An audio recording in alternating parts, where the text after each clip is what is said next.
Hey everybody, welcome to this week's episode. If you are watching this the week it's released, it is the month of February, and for some of you, that really sucks. And for some of you, that's a good thing. So this month I'm going to be talking about, you guessed it, relationships. Specifically today, we're going to be talking about how to have the courage to move forward. What's one thing that you can do, one thing that you can work on if your relationship past, let's say, is a little bit unsavory. Don't feel like you are not alone. I'm going to pull up some statistics here. By the way, if you're just hopping onto my channel, I am a cancer widow who has also been divorced. Now I'm remarried and living my best life. I am soon to be published author and life coach, helping people move forward from disappointment and loss. So welcome to my channel if you're new. Okay, to the statistics. If you have had a failed relationship or a death of a partner, did you know that 50% of marriages are ending in divorce? 58% of those are remarrying.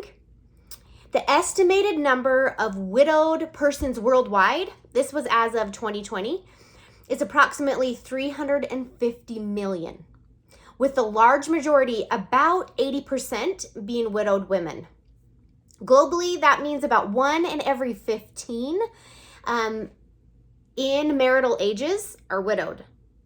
I know for me, I felt like such an outcast and a freak at being 32 years old and being a widow.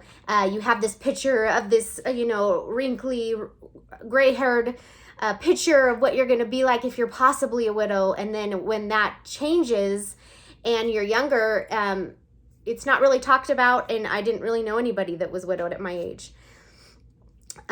Or if you've had divorce, that's a huge chunk. So if you haven't just lost a spouse, but you've lost a spouse to betrayal, to dysfunction, to abuse, any form, that is also your statistic, right? There are problems to moving forward after a loss or divorce. When you know those problems, you're able to recognize them and see them in your life and help them so they don't pattern in your own life. So we're going to be talking about that all month long, how you can improve the quality of your relationships. And a great quote, Marianne Williamson says, "We do not heal the past by dwelling there. We heal the past by living in the present." And that is a tender line to walk, especially if you have reverence and love for your past and you want to honor it, but not live there. You want to move forward and have courage to do that. Why is it easier to dwell on the past? Let's talk about that. Why?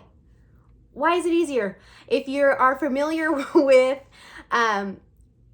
the show Napoleon Dynamite, right? Uncle Rico is like continuously living in the past, right? If the coach had just put him in, then he would have thrown the winning touchdown and he'd be in the NFL and his life would be totally different. Like the whole time he lives in the past with his life, and it's just like, oh my gosh, it is completely eroded and prohibited him from actually living his real life now. And so don't get stuck in that Uncle Rico syndrome, right? If only, what if? Why do people live in the past? There's two reasons. One, it's safe. It's safe to dwell in the past. Nothing can hurt you, right? Because it's in the past. So it's not putting yourself out there because you're just reliving what you should have done, could have done, or what you have wished you had. Two, it's your comfort zone. It is so hard to push forward after you have lost a relationship in any form, to put yourself out there and try again. Those watching me that are fitting in that club can like raise both hands and all your feet and be like, give me an amen. It is hard, so hard to put yourself back out there. And I get it. But that fear steals away your future if you let it. Fear is a good thing in some aspects. It can be a catalyst for you to call on your courage and push forward, or it could pull you back and stop you from doing what you're meant to do, meeting who you're meant to meet. And it is a huge thing that can prohibit you from moving forward.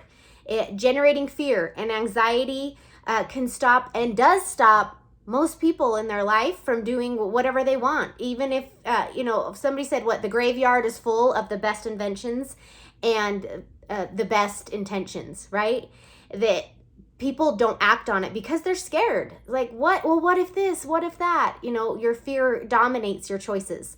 And you want it to be there, welcome it, nod to it, and go forward anyway.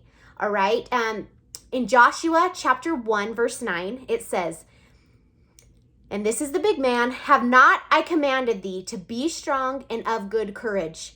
Be not afraid, neither be thou dismayed, for the Lord thy God is with thee, whithersoever thou goest. He knows you're scared. He knows it's hard. He knows the heartbreak and the devastation and the fear. But put your trust in him and move forward and have the courage to believe in yourself. Another huge thing that is hard to move forward is guilt. Guilt is hard, especially if you have children or you're a widow or widower. Dealing with guilt moving forward, especially like you didn't break up with them, you still love them, they're just not around anymore. And that is so hard. I get you. I understand it. What was the catalyst for me? My late husband, he was about 4 years from diagnosis to death, and a year and a half of that, he was living on borrowed time. It was 6 months he had left to live, and he was told he had left to live, but he lived a year and a half. And in that, it was a gift, a bittersweet gift, I guess, in some ways, that we were able to have a lot of hard conversations that are very unsavory, that I didn't want to hear. And I'm very grateful for his permission and his leadership in wanting me to move forward and still have a beautiful life and get remarried if and when that day came. He was trying to hook me up with doctors in the hospital that were single. He is a cheerleader for me, and he always has been, and he's a huge catalyst into why every day I want to live my fullest. Every day I want to give my best because of what I saw him go through and because of what I know he wants for me. And the same as your ancestors. If you haven't lost somebody close to you, those that came before you worked so hard to be here, and they're cheering you on to take your life in your hands and make something beautiful of it. Have that courage and belief. Brene Brown says, connections is why we're here. It's what gives purpose and meaning to our lives. If you're thinking to yourself, man, I was supposed to be strong and not need anybody after I got a divorce or after this death of my spouse, and I was going to be the martyr and stay single my whole life and wear black every day and show that I'm in mourning, and then you have this desire to want to move forward, and then there's the guilt, and then there's the fear. It's this mix, but you are human, right? That is part of who we are. We want connection. We're made that way. You're not bad. You're not weird. You're not a freak. You're not somebody who didn't love their previous spouse if they've passed away, or your partner. You are normal. It is ingrained into who we are as humans, and it's part of our soul that we want connection.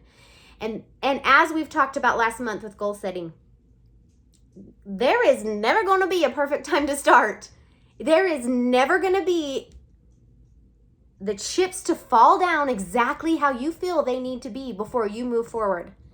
You just do, okay?